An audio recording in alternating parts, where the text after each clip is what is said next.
Hello, my name is State Assembly Member Ron Kim, and I'm here representing parts of Queens, New York.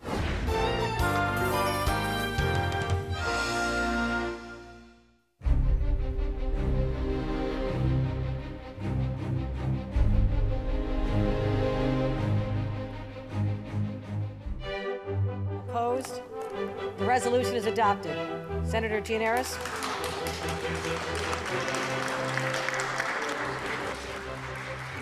We passed the Yugansun resolution recognizing the significance of the March 1st movement. For the first time in the history of New York State, we passed a resolution that actually recognized the upcoming 100th year of March 1st.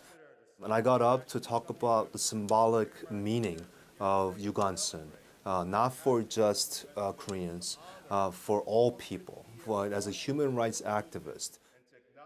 Here today to celebrate the passing of this resolution to honor the 100th year of the March 1st movement and to acknowledge the sacrifice of human rights activist and freedom fighter Yu관순.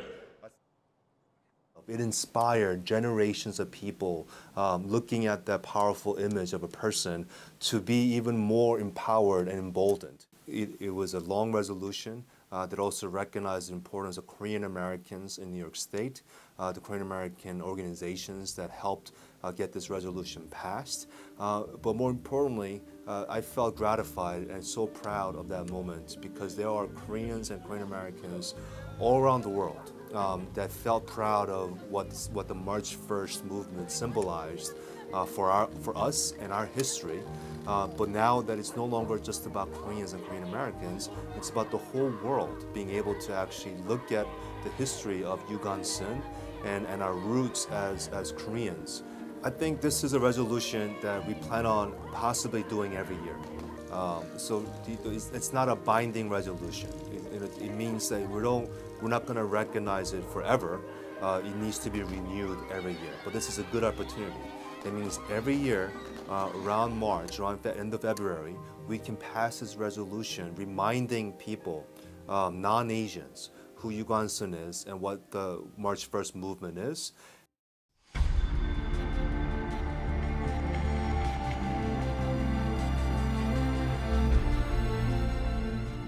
This wasn't just taught in South Korea. We wanted the whole world to know what it means to be determined, persistent, and willingness to not give up. These are all the characters and traits that are important for any kind of leadership role, not just for young girls, but for young boys and adults as well. And eventually, maybe 4 or 5 years later, we can try to put this into the public school curriculum. And that's the ultimate goal.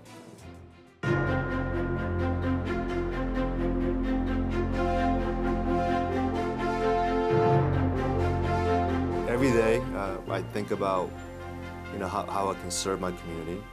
Everything that I do is very local. I care very deeply about the people that come into my office. And I have a clear mission, I have a clear purpose of what I want to accomplish.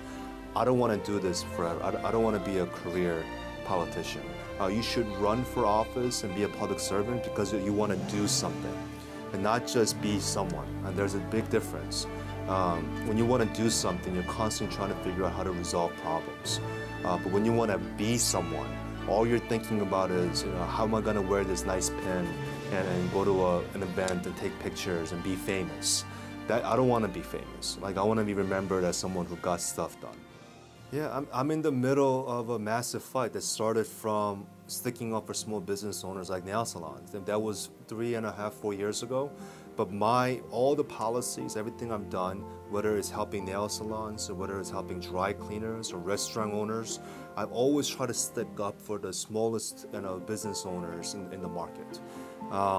And right now, this is the reason why I'm in the middle of this fight with Amazon, the biggest, $1 trillion company, one of the biggest corporations in the entire world that wanted to get our taxpayers' money when our small business owners, our nail salon owners, are struggling every single day because of the over-regulation, because all the requirements, all the insurance, now the minimum wage is going up. So on one hand, we're making it impossible for people like my family members who used to run nail salons to do business, and they're actually adding real value to our community. When you go get a manicure or pedicure, I don't know if you get a manicure or pedicure, but when you spend that dollar, that money becomes part of our local economy. But when you spend that money on Amazon, that money gets out of our economy. So we want to support groups like nail salons, and we want to support the local businesses, but we walked away from that. So my fight, right, I'm in the middle of it, and I feel very proud that I was able to fight against Amazon, and I'm trying to put all that money, all those incentives back into our local economy and small businesses. Once I do that, I want to leave politics, and I want to be able to make room for the next generation to step in and continue what I've done. I don't believe in politicians that stay in office for a long time. I think sooner or later they lose their passion, they lose the purpose of public service.